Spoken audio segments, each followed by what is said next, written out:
nabanggit kita. Hello, welcome to Especially For You, Anjanette and Wayne. Yes. For bagets, Gen Z. Pormahan mo. Kung parang galing Harajuku. Harajuku.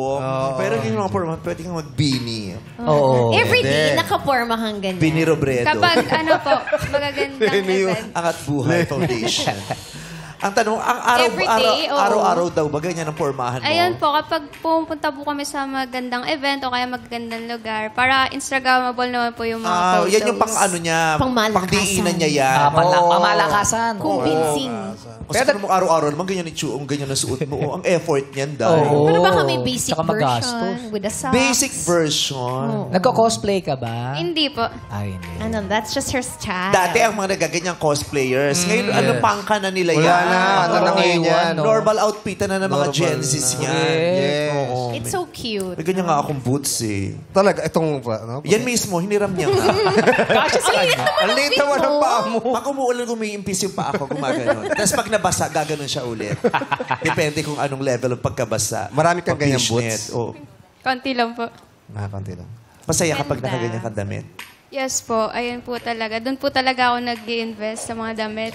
Nag-i-invest sa mga damit. Ano yung inspirasyon mo sa pananamit ng ganyan? Kung ano lang po yung maganda sa paningin ko, like sa mga nakikita ko po sa mga different artists. Uso, yun ang Oo, inspiration eh. nila. Kung anong uso, di ba? Kung anong uso, tapos kung anong babagay sa kanila, go. Yes. Pero yung dami Actually, hindi naman sila. Lahat naman tayo, di ba? Kung anong Yes. uso, di ba? Oh. Sumasabay Adapt din tayo, ang- syempre. Sabay ka sa panahon, ano?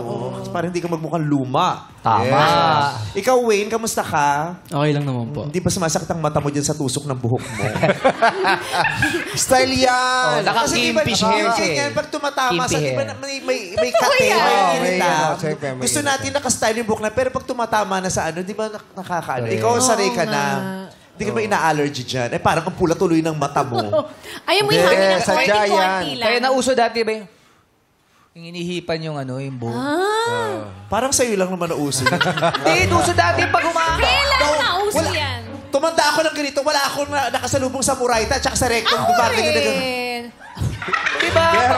Ba, meron? Pero ganyan, ano ka ba? Daming Imagine mo, naglalakad yung mga lalaki, gumagano. Oo, para pakulyo. Hindi. Ay, Diyos ko, kung ganyan magpapablatter ako talaga. Hindi kaya nila ginagawa yon. Inamin nila hininga. Siyempre, Practical naman pala. Nauso talaga. nauso yan dati. Oh, 1993 trends. Blowing your bangs with your mouth upward. Nakakatawa.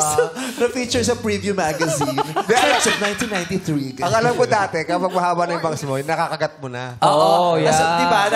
At saka sa school, di ba, inanam, oy, ang haba na ng bangs ko. Tapos yung mga kaibigan mo, gagano, oo, ngayon sa akin, hindi pa eh. Kailangan nalalawayan. Dapat nakakagat mo. Hindi ako Yung makarelate. ganon. Kulot yung bangs ko. Okay. So, ayan.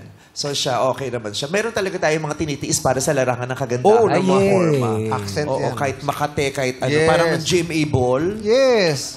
Diyos ko, kinausap ako ng mga daliri ko. Tumatakbo ka.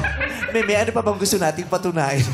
Tama na. Kaya nung pauwi, tinanggal ko na talaga yung tiil ko, yung sapatos ko. Nagpaana ako, papalabas ng bolo. Wala akong pakit. Ay, sakit na. Alam mo, parang ka nalulunod doon, no? Pag naglalakad tayo. Naghalap siya ng gano'n.